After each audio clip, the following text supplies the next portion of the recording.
For more on the latest PBS News poll and what to watch for during President Trump's State of the Union tomorrow night, we turn now to our Politics Monday duo. That's Tamara Keith of NPR and Jasmine Wright, White House correspondent for NOTUS. Amy Walter is away this evening. Great to see you both. So let's start with this poll. As we just reported, 55% of Americans say President Trump is changing the country for the worse. That includes 64% of independents. Tam, what stands out to you in these numbers? President Trump he relied on independents to win, and he is losing them, which is going to be a problem in the midterms. And I think the other thing that broadly stands out from the poll is just people are upset. There's a lot of discontent about the state of the country, the direction of the country, the viability of American democracy, and there is still huge polarization. If you look under the hood of these numbers, it really is Democrats are going this way, Republicans are going this way. However, independents are more in the direction of Democrats right now. And Jasmine, another thing that stands out in this poll, 53% of respondents say President Trump's policies have had a negative impact on them personally.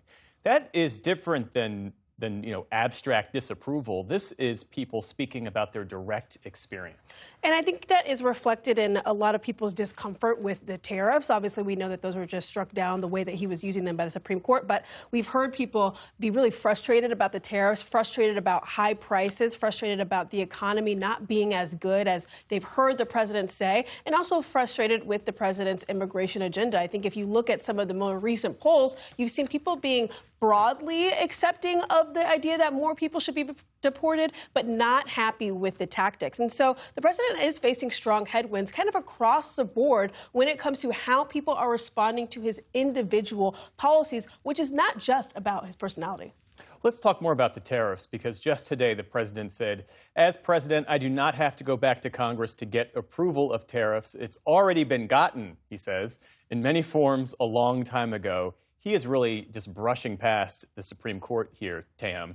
And tariffs were already unpopular. In many ways, this was an off-ramp that he could have taken, but he's not. He is not taking the off-ramp. He is doubling down. He is claiming to continue to have massive powers. The reality is that there are a whole bunch of three-digit number options that the president can use, and none of them are as powerful as IEEPA. None of them are that Swiss Army knife that he was using IEEPA as, but obviously the Supreme Court found that he was using it in a way that wasn't legal. For a lot of voters, the tariffs, as Jasmine said, are a problem.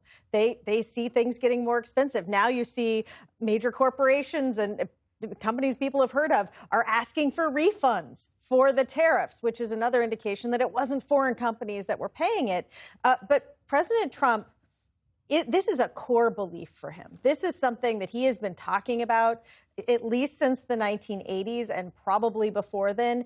It is his favorite word, he likes to say. It is his favorite policy prescription for everything from foreign policy to the economy to trying to get world peace. And so he is not giving this up easily, and he's not creating any separation for Republicans in Congress who are going to have to explain this, in the coming months.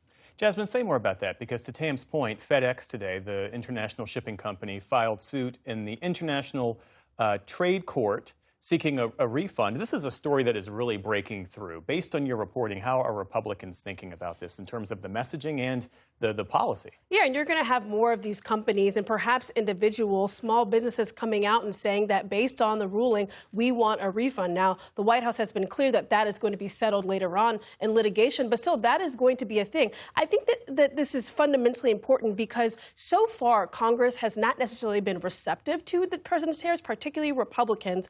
And in votes that they've taken against tariffs, particularly that Canadian tariffs vote to revoke those, 6 Republicans joined Democrats to remove those tariffs from Canada. That was a symbolic vote because even if it did pass Senate, which it likely is not, it would still need to be veto-proof for the president. Now, if he does, in fact, decide to go to Congress, which he says he won't, but if he wants to continue those Section 122 tariffs, he will have to go to Congress. If he does, that vote becomes not symbolic, but serious. And it means that Republicans are going to have to be on the record in support or against these tariffs. And that, of course, puts them potentially in hot water with their constituents who may not like tariffs. But then on the other side, if they don't vote for tariffs, it puts them in hot water with the president, who has shown that he will primary just about anybody that goes against him. And there's a risk here for President Trump being cast as out of touch when you have the American people, by and large, saying that they don't support these tariffs. I remember back in the early 90s, I think it was 1992, then President George H.W. Bush was cast as being out of touch because he went to a grocer's convention and there was one of those barcode scanners. Yeah. And he said something like, oh, that's cool. I've never seen anything like that before. And people were like, how could you not know what a barcode scanner is at a supermarket? That was what passed for scandal and controversy back then. And here you have pluralities, majorities of the American public saying that they don't want these tariffs. And the president is saying, OK, fine, 15% tariffs. Well, the president has also said that he has won affordability, that he's done. I think a big question that I have about this coming State of the Union address is, does he pivot to talk about affordability in a way that is relatable to the American people? Or does he once again say, don't believe what you're feeling, believe the numbers, believe me, believe anything but what you're feeling? I think that this is a real problem for him. But, he is not, unless something dramatic happens, going to be on the ballot again. He and his team want the midterms to be about him because they think that's the only way that they can juice turnout. But he personally is not on the ballot again. Democrats tomorrow night are boycotting. Tell us more about that.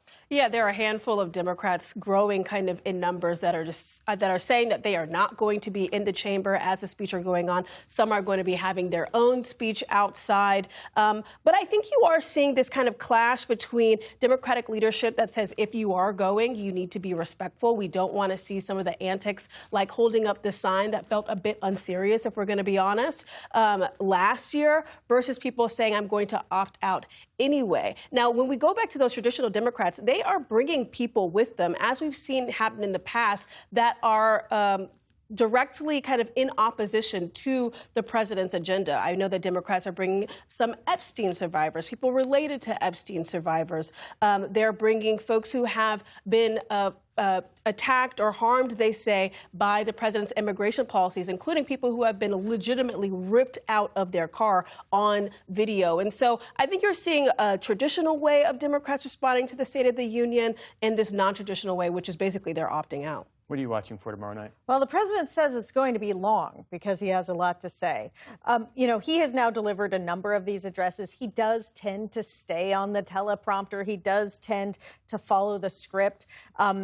But sometimes they put surprises in there. And I guess what I am watching for and looking for is, is this the bridge to the midterms that a White House official told me it would be? Does he focus on affordability? Does he maybe even make a case for whatever it is that he's doing in Iran, as President George W. Bush did back in 2002? Or is this another episode of the Trump show? Jasmine Wright. Excuse me, I almost called you Amy Walters.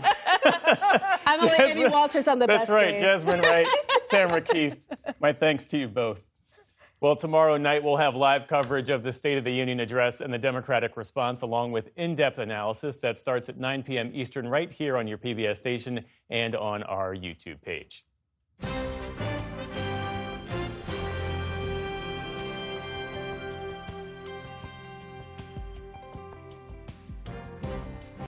Support journalism you trust. Support PBS News. Donate now, or even better, start a monthly contribution today.